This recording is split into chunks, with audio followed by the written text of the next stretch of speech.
হে everyone, আসসালামু আলাইকুম। তো দেখো, আজকের এই খোলা বাদামটা খাচ্ছি।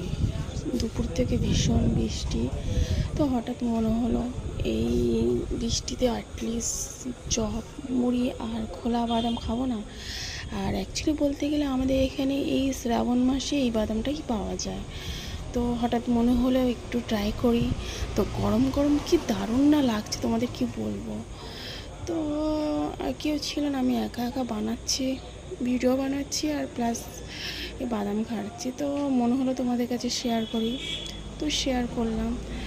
আর সত্যি বলতে আমাদের এখানে শ্রাবণ মাসটা এই যে বাদামটা বিক্রি হয় দারুণ লাগে গরম গরম। বিশেষ করে আমি অন্য অন্য জায়গায় খেয়ে দেখেছি, মানে গরম পাই না, তো এখানে গরম গরম পাওয়া যায়, দারুণ লাগে খেতে। তো তোমরা এই বৃষ্টির দিনে কে কী খেতে পছন্দ করো অবশ্যই কমেন্ট করে জানাবে। আর আমার ভিডিওটা ভালো লাগলে থ্যাংক ইউ ওয়াচিং।